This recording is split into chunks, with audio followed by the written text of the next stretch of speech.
이후로는 저희가 이제 각자의 수상작들을 일부 발췌 낭독을 해보는 시간을 가지고 그리고 이제 그 작품에 대한 질문도 같이 나눠보도록 하겠습니다. 먼저 이세인 당선자의 시 낭독이 있겠습니다.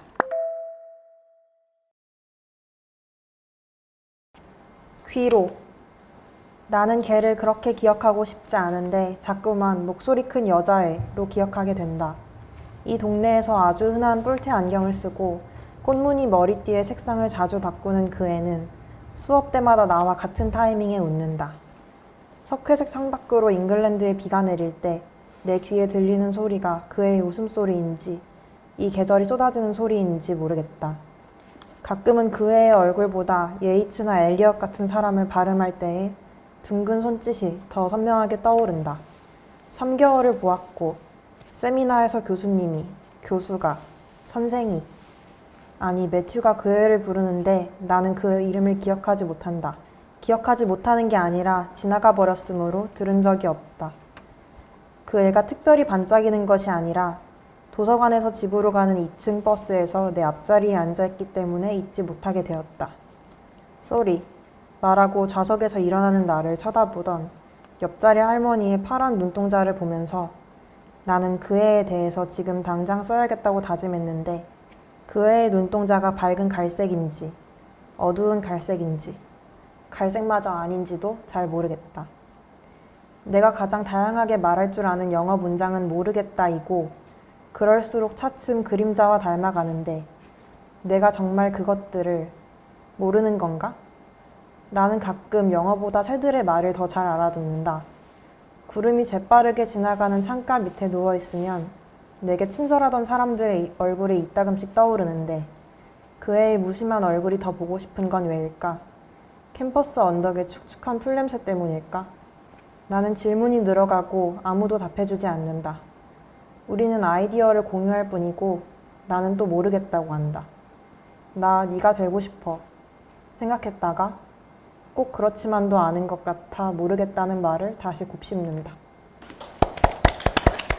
저는 개인적으로 세인님 시를 읽으면서 약간 공백이라는 단어가 떠올랐어요. 공백 속에서 이방인의 눈으로 세상을 바라보고 작가님의 만의 감각이 다가와 공허함이 약간 느껴졌는데 작가님 이 공백을 메우고 싶은지 혹은 공백을 공백대로 두고 싶은지 아니면 이 공백을 염려하지 않고 그냥 시작을 하셨는지 뭐 여러 가지가 좀 궁금합니다.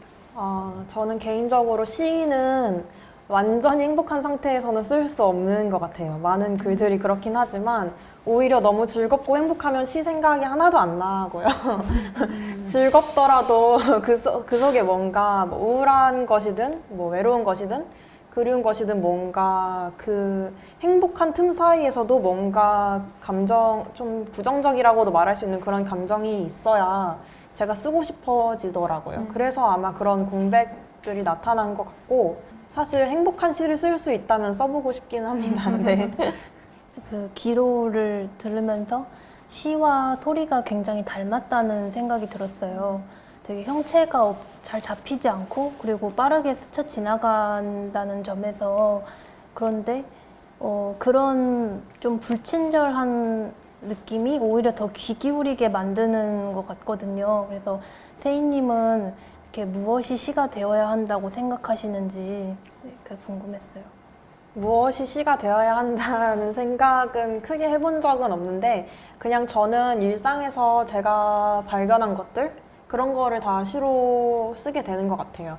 이게 약간 카메라도 뭐 인스타그램에 올린다 이러면 카메라 필터가 있잖아요. 그런 필터가 뭐 그날은 특별히 그런 필터가 제 눈에 껴있는 거죠. 그러면 그 필터에 어울리는 뭐 피사체가 어제는 안 보였는데 오늘은 보일 수 있는 거죠. 그래서 뭐 같은 사람이더라도 어제는 쟤에 대해서 쓰고 싶지 않았는데 오늘은 쟤에 대한 얘기를 해보고 싶기도 하고 그런 것들이 있어서 그냥 매번 어떻게 보면 기분의 문제라고도 할 수 있을 것 같아요. 그러면 그 시로 언어로 표현할 때 그 언어의 좀 특성이랄까요? 물질적인 특성 같은 것도 맨날 바뀌나요, 좀? 그쵸. 약간 기분에 따라서 그런 것들이 있어요. 좀 공격적일 때는 공격적으로 쓰게 되고 뭐 그리울 때는 뭐 그리운 느낌으로 쓰게 되고 그런 것들이 있기는 하지만 근데 어쨌든 작가들은 자기만의 문체를 결국 가지고 있잖아요. 그래서 언제 썼든 간에 제가 쓴 걸 보면 어쨌든 전 제 글 같더라고요. 네. 결국 살아내는 그것들이 다 시로 간다는 말씀이신 네. 거죠. 되게 어려운 질문을 하시를 해주신 것 같은데 저도 질문을 하나 드리면은 특히 이 시들이 어떻게 보면 산문시라고 보통 말해지는 그런 스타일일 수 있어요. 근데 저는 개인적으로 읽으면서 산문스럽다는 생각보다 오히려 시적인 목소리가 굉장히 부각되고 있다. 이런 느낌이 많이 들었고요. 그래서 이 시적 목소리라는 키워드에 초점을 맞췄을 때 특히 자화상이라는 작품에 조금 더 눈이 갔어요. 아무래도 대놓고 이렇게 자화상, 나의 얼굴이라는 그런 시인의 표명이기도 하고 근데 특히 이게 그 자화상도 여러 문장으로 이루어진 시인데 단 한 문장으로 된 3년이 있었어요. 그게 뭐냐면 내가 다 자라고 나서도 나를 나이 먹게 한 것은 너다 라는 문장이 참 오래 마음에 남았어요. 좀 어렵기도 했고 그래서 혹시 이제 작가분이 계시니까 어떤 마음과 심정으로 이 문장을 쓰셨는지 한번 여쭤보고 싶어요. 사실 자화상을 쓸 때는 뭐 22살인지 23살인지 좀 전에 쓴 글이어가지고 그때는 내가 다 자랐다는 생각을 하면서도 뭔가 어떤 감정이 있어서 그게 들어오면은 내가 그 이후에도 나이를 먹는다는 설명을 하려니까 참 어렵네요. 어쨌든 22살에 나는 다 자랐다. 어쨌든 성인이니까. 아, 네, 성인이니까. 그러니까 뭐 그런 생각을 했던 것 같아요. 근데 지금 생각해보면은 전혀 다 잘한 것 같지 않고요. 그냥 그때라서 그렇게 쓸 수 있었던 것 같아요. 지금은 그런 문장을 쓸 수 없을 것 같아요. 그때는 제가 다 자랐다고 생각을 했고, 근데 이 상태에서 더 나이 들지 않을 것 같은데도 어떤 감정이 밀려오면 내가 나이 먹는다는 말이 좀 그렇긴 한데 잘하고 있구나? 어쨌든 그런 생각을 했던 거예요. 네, 그러면 그 자라게 하는 너는 어떤 존재인가요? 그게 너무 너요. 궁금했어요. 네. 너의 존재는 사실 어떤 사람이든 너가 될 수 있다고 생각하기는 하는데 이렇게 또 비껴가시네. 어떤 사람이든 너가 될 수 있다고 생각하긴 하는데 그때 당시에 느꼈던 거는 분노에 좀 더 가까운 것 같아요. 다른 시들에 비해서는. 분노가 나를 자라게 한다. 네. 갑자기 그렇게 되게 그렇군요. 그럴듯한 말이 됐는데. 네. 그렇습니다. 저에게 대산대학 문학상이란 목돈입니다. 상금이 700만 원을 주시잖아요. 어디서 700을 받겠어요. 맞아요. 정말 큰 금액을 받았기 때문에 그걸 또 열심히 굴려가지고 네, 마음이 편해졌습니다. 그러니까 다들 지원하셔서 상금도 받으시고 저희랑 같이 해외 문학기행도 갈 수 있었으면 좋겠어요. 네. 고등학교 졸업을 앞두고 엄마에게서 연락이 왔다. 정확히는 작은 엄마를 통해서였다. 엄마는 그동안 나의 안부가 궁금할 때마다 작은 엄마에게 물어봤다고 했다. 설날이나 추석이 아니면 작은 엄마를 만날 일이 없었기에 엄마가 알고 있는 나에 관한 정보는 책의 뒷면에 적힌 저자의 양력처럼 공백이 많았다. 장문의 문자 끝에는 며칠 보자는 말이 적혀 있었다. 엄마가 집을 나간 뒤로 10년 만의 만남이었다. 엄마는 신촌의 백화점 1층 의자에 앉아 나를 기다리고 있었다. 내가 상상한 재회는 멀리서 엄마 하고 부르면 엄마가 나를 바라보고 나는 그대로 달려가 엄마를 끌어안는 이미지였는데 실제로는 보잘것없었다. 나는 정문 쪽에 앉아서 기다리고 있다는 엄마의 메시지를 받고 일부러 후문을 통해 들어갔다. 멀리서부터 엄마의 뒷모습이 보였다.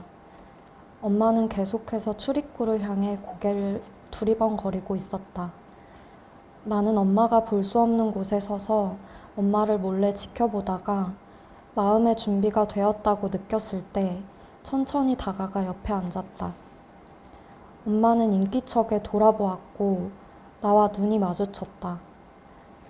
아주 짧은 시간이 흐른 뒤에 우리는 헤어졌다 다시 만난 연인처럼 진부하게 오랫동안 백화점 의자에 앉아 서로를 끌어안고 조용히 울었다. 네, 네, 이제 소설에 대한 질문을 하나씩 해볼까 합니다. 저는 개인적으로 소설의 향이 있다면 마음과 생활에서는 익숙함과 낯섦이 섞인 것만큼 향이 좀 났어요. 개인적으로 마치 침묵을 향이란 강박으로 약간 함축해서 표현해준 느낌이 좀 들었었는데 이 향으로서 마음과 생활 그리고 기억에 대해 말하려고 했던 것인지 아니면 이 향과 생활에 어떠한 연관성을 두었는지 그냥 작가만의 생각이 좀 궁금했어요. 향에 대한 그 구절이 좀 많이 보였거든요. 네. 여경 씨 질문 안에 답이 있는 것 같은데 기억과 좀 연결을 지을 수 있을 것 같아요. 냄새나 향이 사실 되게 독특하잖아요. 어떻게 보면 각각 떠올리게 하는 어떤 향들, 냄새들 이런 것들이 있잖아요. 이를테면 누군가는 장마철의 그런 꿉꿉한 냄새가 사랑의 냄새처럼 느껴질 수도 있고 그래서 이 화자에게도 냄새나 향이 이 화자가 사실 어떤 파격적인 그런 성격을 갖고 있거나 뭔가 말을 많이 하거나 그런 사람이 아니잖아요. 그러다 보니까 은은한 그런 향처럼 화자가 엄마를 좀 떠올리게 하는 매개로서 좀 향이 사용되는 것이 아닐까 하는 생각이 듭니다. 저는 읽으면서 마음이 변화하는 시간과 생활이 변화하는 시간이 되게 다르다는 느낌을 받았어요. 근데 화자 말고 재은 씨는 마음의 속도를 더 따라가려고 하시는지 아니면 생활의 속도를 더 따라가려고 하시는지 궁금했어요. 저는 너무 마음에 빠지게 되면 좀 생활이 침잠하더라고요. 그래서 좀 생활의 그런 속도를 빨리 따라가려고 노력을 하는 편이고, 물론 이제 그거를 방해하는 어떤 마음들이 있죠. 그래서 그런 순간마다 슬럼프가 찾아오게 되는 것 같고, 어쨌든 제가 이 소설을 구상할 때는 생활로 시작을 해서 마음으로 이제 약간의 정체가 됐다가 다시 화자의 생활로 돌아오는 이런 구조를 좀 떠올리면서 썼던 것 같아요. 저도 앞에 해주신 두 분의 질문과 좀 종합되는 질문을 하나 가져왔는데요. 마음과 생활의 시작이 이제 오렌지를 씻던 중에 화자가 전화를 받는 거잖아요. 근데 이제 결국에 이 소설의 끝에서 이 씻기던 오렌지가 하나의 어엿한 잼으로 거듭나게 되고요. 이 오렌지 향이 굉장히 크게 독자들에게 전해지는 것 같은데 소설에서 나아가 이 오렌지 잼을 만드는 행위 그리고 엄마를 이해하게 되고 나와의 관계를 어떻게든 정리하게 되는 이 과정과 나란히 가고 있다는 느낌을 받았어요. 이런 평행 관계에 대해서 일부러 이렇게 장치를 만드신 건지 궁금하고 그리고 왜 하필 오렌지였는가? 뭐 딸기, 사과, 살구 많잖아요. 근데 왜 오렌지였는가? 전 두 개를 여쭤보고 싶어요. 일단 사실 거창한 이유는 없었고 이 소설을 쓸 당시에 제 앞에 오렌지가 놓여 있었고 그래서 오렌지를 선택하게 됐고 엮어서 좀 생각을 해보면 사실 오렌지 잼을 만드는 과정이 엄청 손이 많이 가는 일이잖아요. 뭐 오렌지 껍질을 깨끗하게 씻어야 하고 그리고 그것을 또 잘라서 조리고 또 그 과정을 기다려야 하고 그리고 불의 세기가 너무 강하면 타버리니까 그것을 계속 마음 졸이면서 앞에서 지켜봐야 하는데 아마도 화자가 그것을 기다리는 동안에 그냥 멍 때린다고 하죠. 그래서 그런 멍 때리는 순간에 문득문득 생각나는 게 엄마였던 것 같아요. 그러니까 이 화자의 어떤 마음속 깊은 곳 안에는 항상 엄마가 자리하고 있었을 거고 그런 순간들을 좀 떠올리면서 좀 연결지어서 써보려고 했습니다. 나에게 대산대학 문학상이란 애플워치다. 왜냐하면 제가 상금을 받고 제일 먼저 산 게 애플워치였거든요. 그래서 저에게 좀 전자기기란 항상 구형의 것이었는데 최신 애플워치를 산 게 기억에 남아요.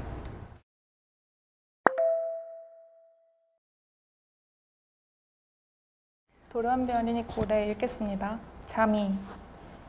이거 꿈이잖아요. 저 이런 꿈 자주 꿔서 익숙해요. 바닷속인지 아니면 바깥인지 알 수 없는 곳에서 혼자 덩그러니 놓여있는 꿈, 살아있는지 죽어있는지 알 수 없는 꿈. 꿈에서 깨려면 원래 있던 곳으로 다시 들어가면 되더라고요. 근데 오늘은 이상하게 그쪽을, 아니지, 인간님을 만났네요. 반가웠어요. 저도 참 아무리 꿈이라도 해도 이름을 성의 없게 지었네요. 다음 꿈에선 멋진 이름을 가지고 올게요. 서강준이나 박보원 같은 이름으로. 인간이 알 수 없는 표정을 짓는다. 잠이 이제 눈 떠야죠. 현실에서. 인간 정말 돌아오고 싶어? 그 현실에.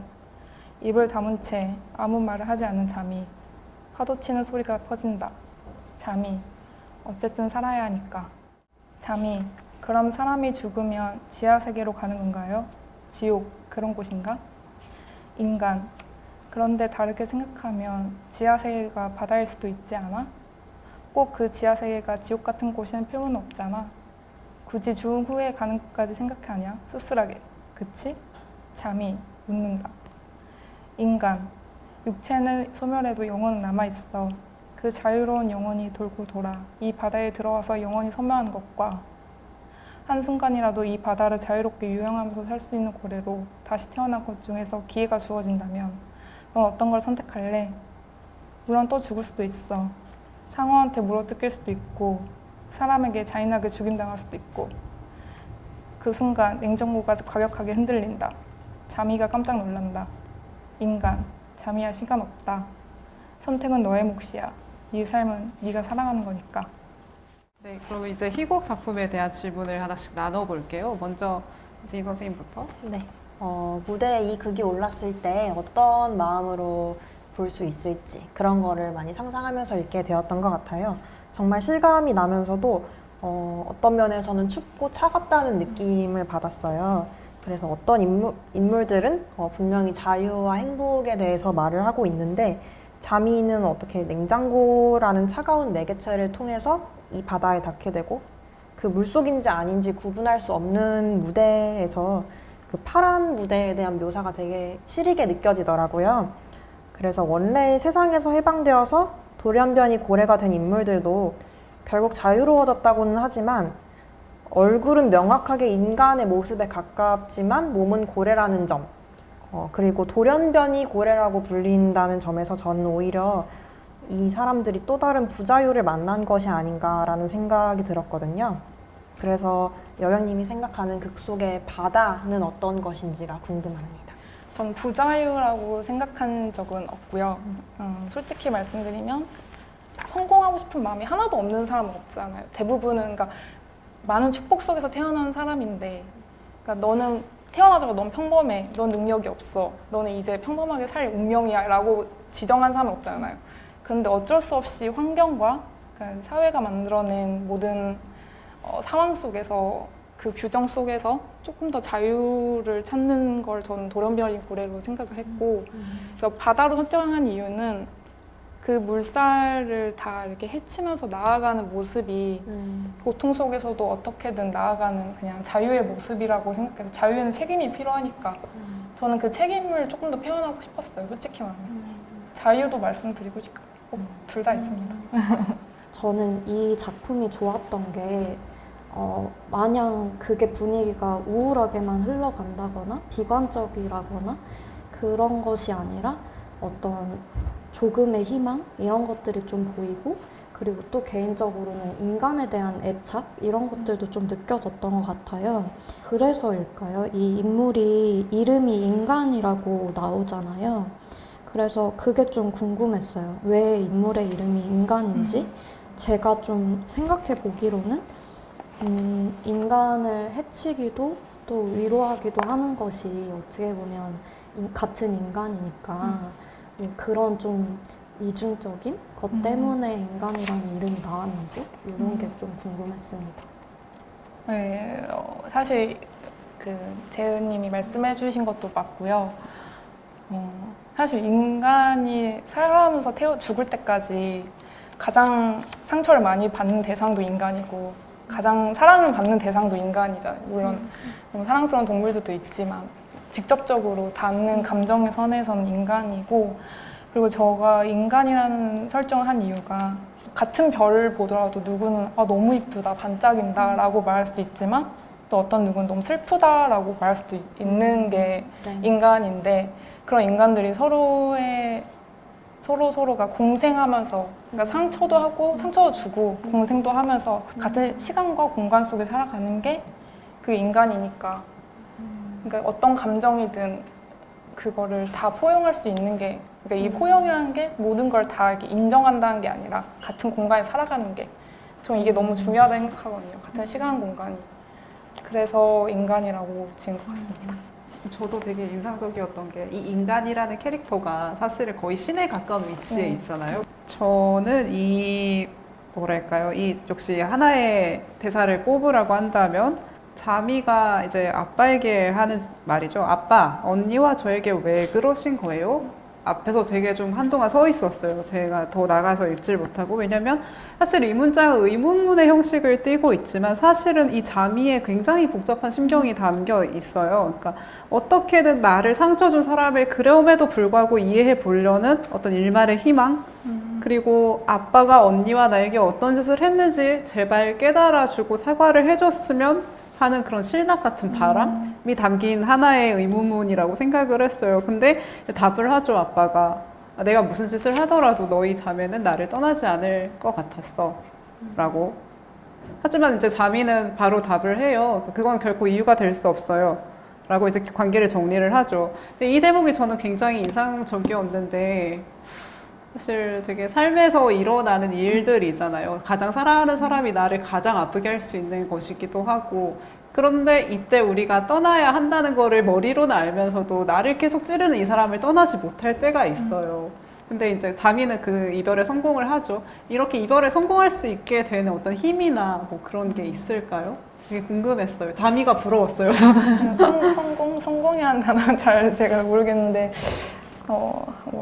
사실 제가 더 나이가 들어서 생각이 바뀔 수도 있겠지만, 지금까지 현 시점에서 생각하는 제가 사랑하는 감정에서는 진정한 상대를 정말 사랑한다면 좀 떠나보낼 수 있는 용기가 있는 관계가 전 진정한 사랑일 수도 있겠다는 생각을 했어요.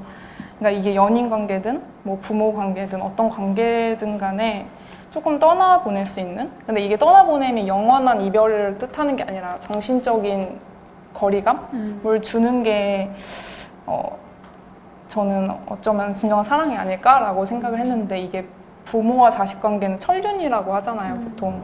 그러니까 이게 굉장히 어려운데, 만약에 부모가 자식을 생각을 했을 때 힘을 누를 수 있는 관계면 그건 진짜 사랑이 아니라 소유욕과 집착이 아닐까라는 생각을 많이 했어요. 사실 지금도 하고 있고. 그래서 저는 그렇기 때문에 뭐 사실 이별에 성공을 한다 이런 것보다는 떠나보낼 수 있는 사랑이 진정한 그 사람을 위한 거라면 저는 그게 사랑이 아닐까라는 지금까지 현재로서는 그런 생각이 듭니다. 나에게 대산이란 일막일장이다. 당선된 뒤로 나의 희곡이, 내 인생의 희곡이 있다면 지금이 일막일장이구나, 약간 이런 생각이 들어서 잘 이 이야기를 끌어가도록 노력하겠습니다. 저는 동화 밤의 고백, 김영도는 가끔 멍하니 있을 때가 있다. 그럴 때마다 김영도의 눈은 엉뚱한 곳을 향해 있다. 축구하는 아이들 사이를 이리저리 피해 굴러다니는 과자봉지나 망가져서 아무도 거들떠보지 않아 줄곧 교실 뒤편에 있는 우산 같은 것. 나는 그런 것들과 대화라도 하는 것처럼 바라보는 김영도를 발견할 때마다 못 본 척 고개를 돌려버렸다. 외로운 것들끼리 알아보는 것 같아서 싫었다. 꼭 해야만 하는 말을 까먹은 것 같아서 답답했다. 그런데 이젠 고개를 돌리기 싫어졌다. 또 잊어버리기 전에 얼른 떠오른 말을 하고 싶었다.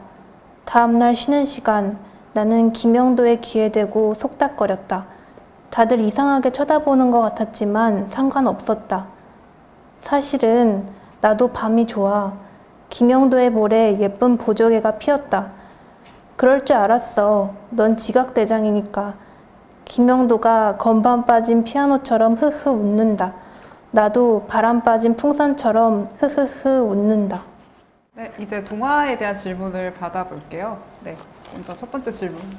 오랜만에 이제 어른이 되고 나서 동화를 읽을 수 있어서 정말 좋았어요. 되게 어릴 때 읽었던 동화들이랑은 다르게 확실히 커서 읽으니까 뭔가 어린이의 시선 같은 것들에 대해서 많이 생각을 해보게 되더라고요. 사실 어릴 때 느끼는 감정은 어른이 돼서 이제 보면은 제가 별것도 아닌 것에 뭐 운다, 뭐 슬퍼한다, 기뻐한다 이렇게 생각할 수 있지만 사실 그 시절에는 굉장히 큰 감정이잖아요. 뭐 인형을 잃어버린다거나 이런 게 지금 생각해보면 별일 아닌 것 같지만 사실 그 어린이한테는 어떻게 보면 전부이기 때문에 그런 어린이의 시선 같은 것에 대해서 생각을 많이 해보게 됐는데 아이들에게 읽히는 글, 아이들의 시선에 이제 눈을 맞추는 글을 쓰겠다고 생각하게 된 계기가 무엇인지 네, 그걸 물어보고 싶었어요. 저는 그 성인이 막 됐을 때 무슨 일이 저한테 벌어지잖아요. 그러면 내가 여기서 어떤 감정을 느껴야 하는지 모르겠는 거예요. 그래서 그 전까지는 제 감정에 대해서 전혀 생각해 볼 기회가 없었거든요. 근데 이제는 제 감정을 아예 볼 수가 없더라고요. 그래서 왜 그럴까를 진짜 한 몇 년 동안 고민했는데, 어렸을 적에 제 감정을 제대로 표출하지 못해서 그랬던 것 같더라고요.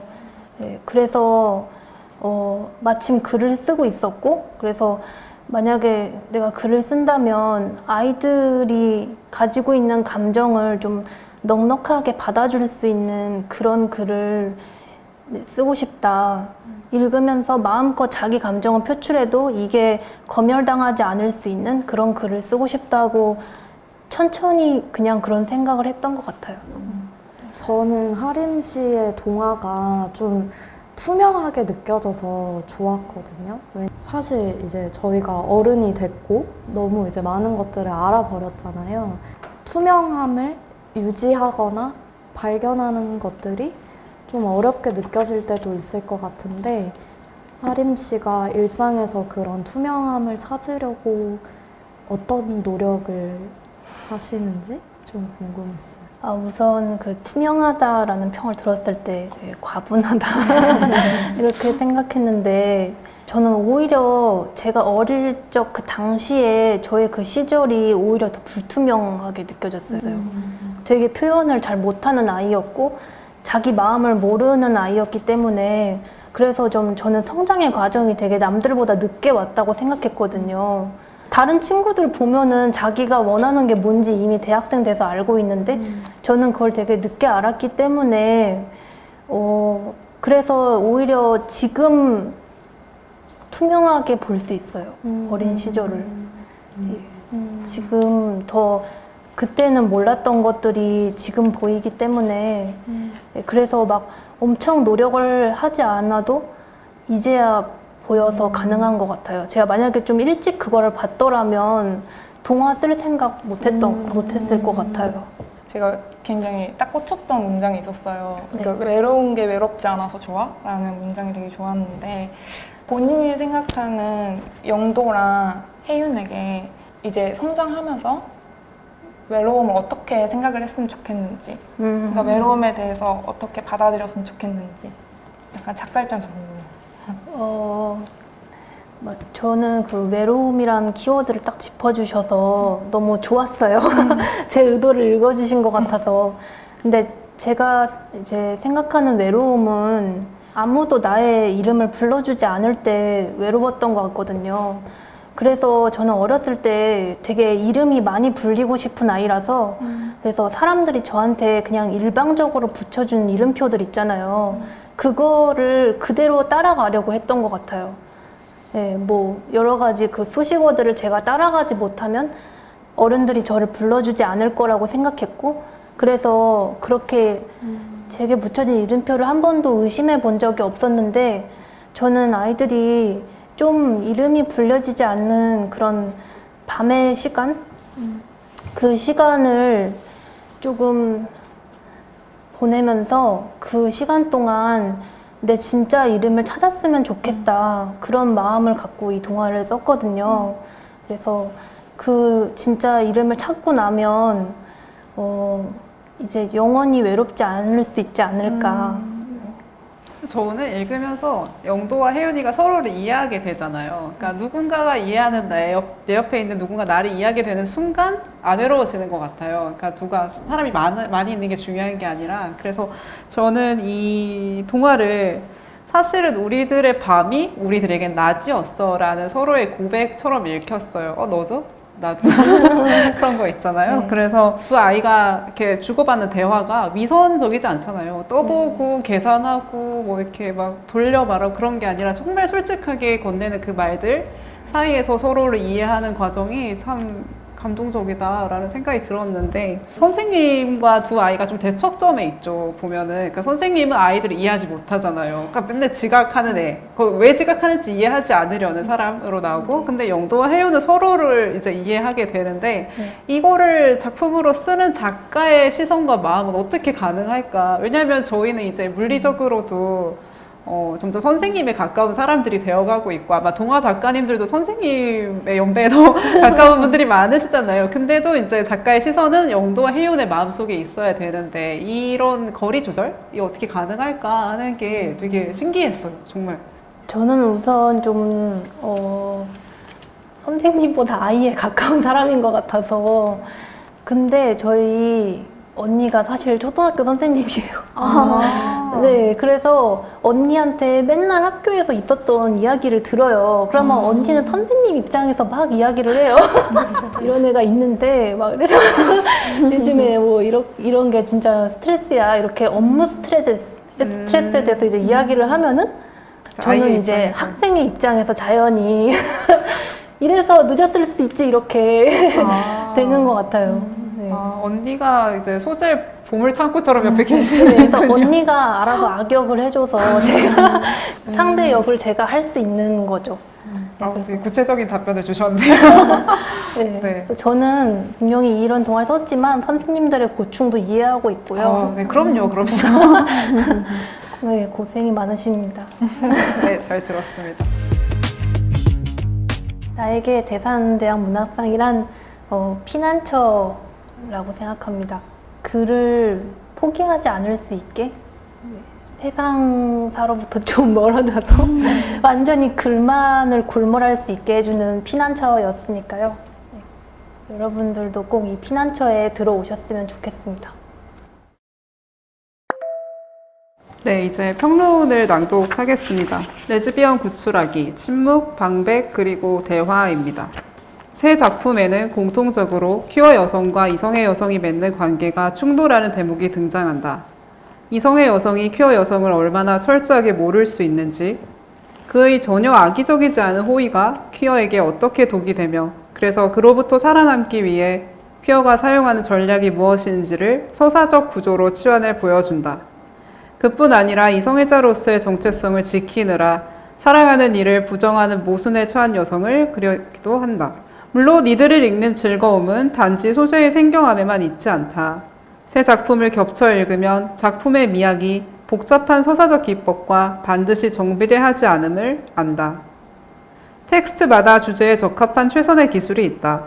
오독의 공간에서만 퀴어가 실존하게 하는 미학은 그가 처한 현실의 억압적 구조를 소설적으로 형상화하고 의도와 무관하게 혐오를 발휘하는 자아의 자기동일적 주체성은 닫힌 액자 구조에서 효과적으로 드러난다. 그리고 어떤 이야기는 복잡한 장치나 우회로를 거치지 않고 곧장 말해지는 단순 명료함이 그 텍스트에 가장 필요한 미학임을 역설한다. 가장 아름다운 고백은 화자의 말과 마음이 상대에게 고스란히 전해지는 고백이 아니던가. 새 작품은 레즈비언 주체의 고백이 침묵에서 방백, 대화가 되기까지의 여정을 보여준다. 그것은 여성 퀴어의 고백이 한국 문학의 독자에게 수신되기까지의 여정이기도 하다. 그리고 그 여정은 필연적으로 여성이 여성을 이해하는 인식론과 페미니즘에 관한 메타적 성찰을 수반한다. 그 성찰을 통해 이성의 중심의 페미니즘은 그동안 여성 퀴어를 배제해온 시선을 철회하고 그들의 차이를 여성 내부의 차이들로 읽어내며 여성의 주체성이 잃어버린 퀴어함을 되찾는다. 여성들의 성적 욕망과 섹슈얼리티가 더욱 자유로워지는 것은 물론 퀴어와 다시 만난 페미니즘은 강제적 이성애와 대결하며 이분법적 젠더 대립 구도를 해체한다. 자신의 이야기를 커브볼처럼 숨겨 말하던 퀴어는 이제 사랑을 위해 기꺼이 부서지며 타자의 손을 잡는다. 언니 애인 있어요? 완전 내 스타일. 이제부터 우리는 꼼짝없이 그들의 연애사에 붙잡히게 생겼다. 네, 그러면 평론에 대한 질문을 받아보겠습니다. 저는 평론에서 고백은 상대방을 나의 진실에 일방적으로 연루시키는 강제적 발화이면서 동시에 그를 나의 세계로 초대하는 일이기도 하다 라는 문장에서 깊은 공감을 느꼈어요. 우리가 자신 있게 내보인 적이 없는 그런 내면의 무언가를 타인에게 보여주는 그런 행위에는 사실 우리의 용기도 필요하지만 그 고백을 듣는 사람의 입장에서는 부담감을 갖게 되는 경우도 있다고 생각하거든요. 그래서 내면 깊숙한 곳으로의 초대라는 측면에서 글쓰기도 일종의 고백이라고 생각을 해요. 그래서 어쩌면 이런 요상한 마음속에서 줄타기를 하게 되는데 이런 좋아하는 글, 그러니까 평론가님이 좋아하는 글이 있고 어쩌면 그 글을 좋아한다는 것을 들키고 싶지 않을 수도 있고요. 그런 글이 있고 비평을 쓰고 싶어지는 글이 따로 있을 수도 있겠다는 생각이 드는데 어떠신지 그걸 물어보고 싶습니다. 저는 되게 일치해요. 그러니까 좋아하는 작품에 대해서 많은 말을 해주고 싶기 때문에 저는 구별이 잘 안 되더라고요. 대부분 일치하는 경우가 많고 이제 대신에 뭔가 별로 좋아하지 않는 글에 대해서 의무적으로 써야 할 때가 있지요. 뭐 청탁이라던가 뭐 그럴 때는 또 나름 최선을 다해서 그 작품이 가진 어떤 아름다운 것들 혹은 아쉽지만 같이 나눴으면 하는 것들을 찾으려고 애를 쓰기는 해요. 네, 그래서 비평은 마음껏 덕질할 수 있는 글입니다. 네. 저는 좀 소설을 이제 읽으실 때 어떤 것들에 좀 가장 먼저 집중하게 되는지, 그리고 승민 씨가 생각하는 좋은 소설이란 어떤 것인지 궁금했습니다. 일단 좋은 소설이라는 것은 제 생각에는 읽기 전과 후가 바뀌게 할 수 있는 소설인 것 같아요. 독자의 마음에. 어떤 식으로든지. 그러니까 뭐 깨달음, 교훈을 줘야 된다 그런 게 아니라 뭐 기분이나 감정이라도 내가 이 소설을 읽기 전과 후가 완전히 바뀌었다라고 할 수 있는 영향이 있다면 좋은 소설인 것 같고, 그리고 물론 좋은 소설은 이제 사람마다 다 다르겠죠. 영향을 받는 게. 그럴 것 같고, 제가 소설을 읽으면서 주목하는 것은 이 소설이 보여주고자 하는 세계의 모습이 어떤 모습이지? 그러니까 한 인물의 내면이나 뭐 이런 것도 중요하겠지만 그런 것보다는 그 인물들이 살아가고 있고 만들어내는 전체의 단면이랄까요? 단편 소설이라 하면 어떤 단면일 것이고 장편이라 하면 어떤 시대까지도 보여줄 수 있겠죠? 그런 세계의 모습이 어떤 모습인지가 좀 궁금해져요, 저는. 그리고 그렇게 발견되는 모습들이 우리가 전혀 포착하지 못한 새로운 모습일 때 좀 반가움을 느끼기도 하고, 퀴어 문학도 이전에는 보지 못한 세계의 단면을 그 소설들이 독자에게 전해주는 현실들이 있잖아요. 그런 것들을 저는 새로운 모습을 발견하는 소설이 좋은 소설 같다고 느껴지는데, 다음 질문 들어볼까요? 저는 개인적으로 이 문장, 제가 문장을 잠깐 읽으면 사랑하는 상대를 바로 눈앞에 두고도 내 고백의 주인공이 당신이라고 말하지 못하며 방백만을 외치는 퀴어는 오랫동안 벽장 안에 갇혀있던 초라한 자황상과 마주친다. 방백은 관객을 향해서 이렇게 말하는 형식인데, 그러니까 비슷한 걸로 독백이 있잖아요. 왜 독백이 아닌 방백의 시각에서 이걸 보았는지라고 그게 좀 궁금했어요. 역시 희곡 작가님. 저는 방백은 관객들은 알죠. 관객들은 알지만 무대 위에 다른 누군가가 있다면 그 인물은 안 들리게 되잖아요. 그러니까 누군가는 들을 수 있지만 누군가는 들을 수 없는 목소리라는 점에서 방백에 주목을 했고, 독백은 그 듣지 못하는 누군가가 있지는 않잖아요. 그냥 혼자 말을 하는 것이고, 내가 아무리 사랑한다고 외치지 않는 것은 아니지만 사랑한다고 해도 정말 못 들을 수도 있잖아요. 어떤 뭐랄까요, 아까 인스타 필터를 비유를 했는데 어떤 필터가 딱 끼면은 그게 사랑으로 안 보일 수도 있는, 그래서 배제되는 어떤 누군가가 있는, 근데 실제로 그 사람이 주인공인데도 모르는 그런 안타까운 거를 방백에 비유를 하고 싶었어요. 나에게 대사한 대한문학상이란 크리스마스 선물이다. 네, 당선이 되면 그 어느 때보다 행복한 연말을 맞이할 수 있습니다, 여러분. 맞아요. 그러니까 일단 질러보시라고 저도 말씀드리고 싶고요. 네, 저희 영상은 여기서 마무리하고 인사를 드리는 것으로 하겠습니다. 네, 감사합니다. 감사합니다.